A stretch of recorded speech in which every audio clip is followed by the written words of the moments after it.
고관절 통증이 너무 심하게 왔었어요. 근데 그 통증은 정말 태어나서 처음 느껴보는 통증이라 좀 이상하다는 느낌이 들었어요. 단순한 염증이 아니겠다. 어깨 통증이나 무릎 통증, 손목 통증 이런 데는 좀 찌르는 느낌이었고, 발바닥 통증은 욱신거리는 느낌이었어요. 그래서 걸을 때 통증도 심해서 걷는 것조차도 좀 더 힘들었고 그랬었어요. 원장님께서 알려주셨어요. 근데 여기 와서 알게 됐어요. 관인지. 그래서 저도 깜짝 놀랐어요. 근데 이렇게 벌써 약도 안 먹는데 벌써 좋아졌네. 안녕하세요. 저는 인천에 사는 만 53세 조윤경입니다. 처음 진단받은 시기는 작년 24년 9월이었는데 진단받기 한 1, 2년 전부터 통증이 온몸에 여기저기 많이 생겼어요. 그때는 류마티스인지 모르고 통증이니까 정형외과에 가서 그때그때 치료를 계속 받았어요. 근데 주로 뭐 염증 치료나 체외파 충격 치료 이런 거 주로 받았고 염증 치료하는 약을 많이 먹었는데 근데 그 진단받기 전부터 통증이 더 많이, 더 자주 그렇게 왔었어요. 그러다가 작년 추석 때 고관절 통증이 너무 심하게 왔었어요. 근데 그 통증은 정말 태어나서 처음 느껴보는 통증이라 좀 이상하다는 느낌이 들었어요. 단순한 염증이 아니겠다 이런 생각이 들어서 검색을 해보니 류마티스라는 병이 나오더라고요. 그 류마티스는 보통 제가 알기로는 손에만 생기는 그런 건 줄 알았는데 우리 몸의 모든 관절에 생기는 병이라고 하더라고요. 그래서 그때 제가 류마티스를 의심을 했어요. 류마티스 전문 병원에 찾아가서 진단을 받게 되었어요. 그 당시에 류마티스라는 병에 대해서 잘 알지 못했기 때문에 시원하다, 병명을 알게 돼서 시원하다 그런 생각이었는데 나중에 알고 보니 이 병이 엄청 난치병이고 어려운 병이라는 거를 이제 나중에 알게 되었어요. 예.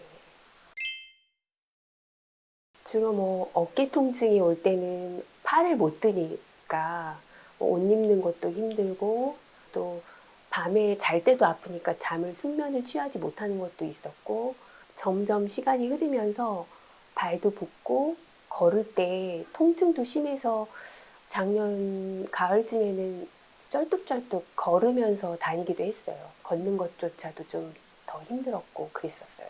부위마다 다른데 뭐 어깨 통증이나 무릎 통증, 손목 통증 이런 데는 좀 찌르는 느낌이었고 발바닥 통증은 욱신거리는 느낌이었어요. 그래서 발 디딜 때마다 많이 불편해서 쩔뚝거리게 되고 그랬었어요.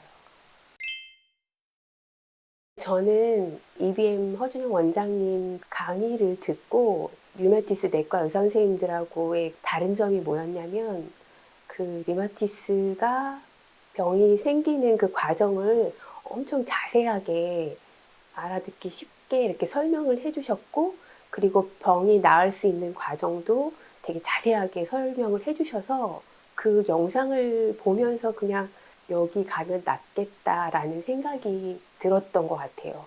이렇게 의심은 하지 않았었어요. EBM 치료하면서 10월 달에 시작했고 11월 달에 너무 힘들어서 직장에서 병가를 사용했었어요. 근데 그 병가 하면서 되게 집중해서 EBM에서 하라는 대로 열심히 했거든요.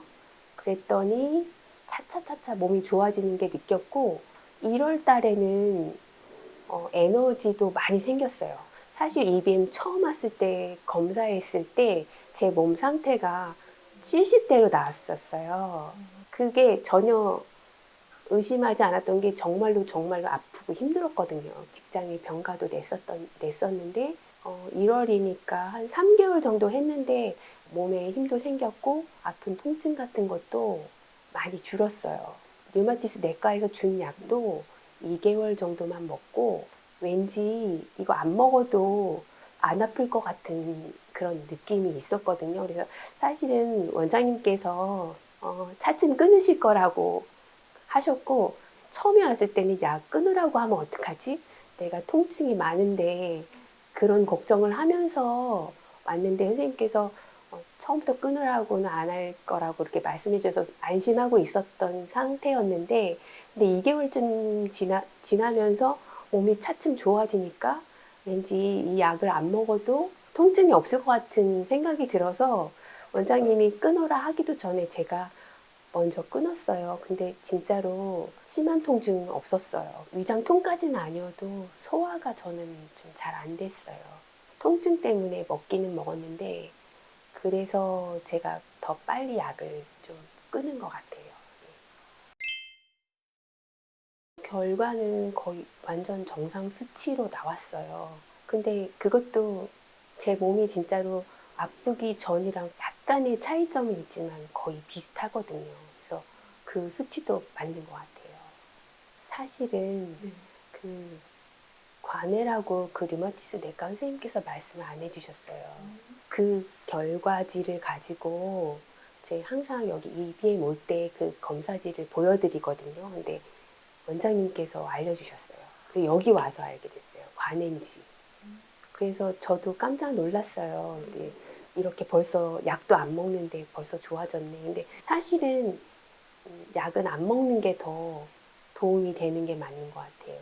류마티스 약은 오히려 내 몸을 더 병들게 하는 게 맞는 것 같고 통증을 줄여주기는 하지만 다른 부분을 더 안 좋게 만드는 게 많아서 약에 대한 거는 예. 제가 류마티스 진단 받기 전 통증 올 때 시기랑 비슷한데 한 1, 2년 전부터 없던 비염도 생겼고 고지혈증은 훨씬 전부터 있었어요. 병원 건강검진 할 때마다 고지혈 수치가 높게 나와서 작년 초부터 고지혈증 약을 먹고 있었어요. 그리고 피부에도 한포진이라는 그런 근데 알고 봤더니 이 병은 면역력이 떨어졌을 때 생기는 피부병이더라고요. 그것도 생겨서 막 피부가 간지럽고 또 그러다가 약간 딱딱하게 뭐가 생겼다가 또 떨어지고 계속 반복되더라고요. 전형적으로 면역력이 떨어지는 그런 증상들이 많이 올라왔는데 비염 때문에도 되게 고생했었어요. 옛날부터 있었던 건 아니고 그것도 한 2년, 1, 2년 전부터 생겨서 비염 치료로 염증약을 많이 먹었던 것 같아요. 일단 아팠으니까요. 아픈 사람들은 지푸라기를 잡는 심정으로 따를 수밖에 없는 것 같거든요. 근데 저 같은 경우는 원장님 하시는 그 강의 내용 이런 것들이 딱 정답지 같은 느낌이었어요. 그래서 이대로 따르면 낫겠다. 근데 만약에 따르지 않으면 전과 같이 또 아플 수 있으니까 그게 싫었던 것 같아요. 또 아픈 거는 정말 겪으면 안 될 것 같거든요. 그래서 열심히 했던 것 같아요. 제일 중요한 건 자신의 의지인 것 같아요. 의심하면은 안 되는 것 같아요. 식단 공유하는 단톡방이 있어서 저는 S타입이고 남편은 M타입이라 두 개 다 들어가 있거든요. 근데 거기에 이제 올리는 글들 보면 EBM 섭생하는 데 있어서 의문을 품는 분들이 상당히 많으신 것 같더라고요. 근데 의심하지 말고 그냥 그대로 실천하는 게 더 좋은 결과 빠르게 나타나는 것 같아요. 제 경우에 있어서. 저는 사실 약 먹는 거를 엄청 싫어해요.